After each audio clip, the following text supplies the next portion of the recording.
Ito guys, ang lala, ayan oh. Laglag na yung tubig, puro kalawang. Galing to sa natuyan ng langis, tapos nalubog pa sa baha, ayan oh.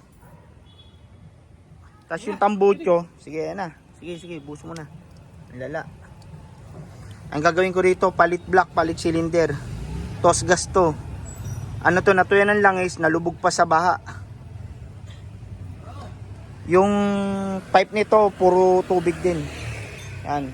Sa ngayon, ibababa ko muna yung makina para malaman ko kung ano yung bibiling kong pyesa. Kasi pag binuo namin ni Rembert to, hugot to. Kasi mas mahirap dukutin to pag binuo eh.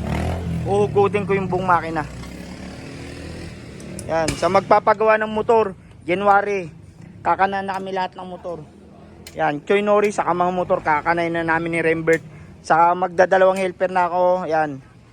May isa pa akong huguting helper. Ito, bubuin ko na to. Kasi sabi nila, Choy Nori lang daw ginagawa ko. Ito, hindi to Choy Nori. Yamaha Pino to, FI. Yan. Katok makina.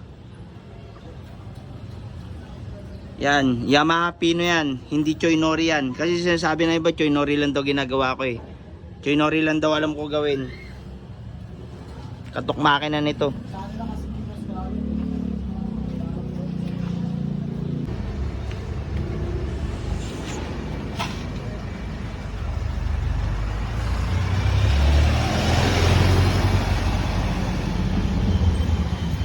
Kita ko sa inyo yung dumi ah. Ayan o.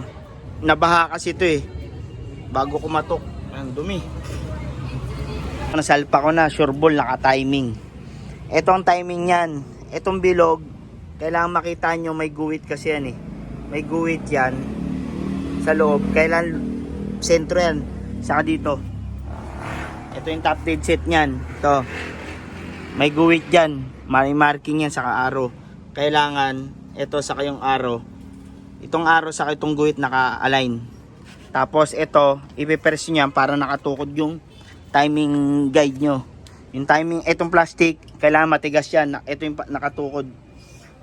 Pag sinit nyo yung timing, click nyo to para tumigas yung timing chain. Pag tumigas yung timing chain, dyan yung makikita kung advance or sakto. Ito saktong-sakto. Yan o, saktong-sakto yan. Gitna. Ayan, pati yung loob. Okay, langis na lang to. Salpak na mamaya. Tapos na men. Langis na lang. Basic. Hi guys.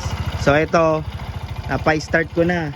Kinargahan ko ng langis pero i-change ko ulit yan. Parang gusto kasi malinis yung makina. Yan. So ayan na, umi-start na. Yan. So patayin natin, one click na lang yan. Overall lang ginawa ko rito, overall. One click na lang yan. Bert, ano nga. Hindi na to. One click lang yan guys. Ayan, one click lang. Walang kausok-usok kasi palit lahat yan. So hindi siya tatakbo kahit revolusyonan ko kasi wala pa siyang CVT. Inorderan ko pa ng CVT. Yan. Pinapainit ko lang. Walang ka problema. Naging maayos yung gawa namin ni Rembert. Talagang wala kami naging problema rito. Naging maayos yung gawa namin. So pinapainit ko para yung ikot ng langis umikot, mag-circulate sa makina.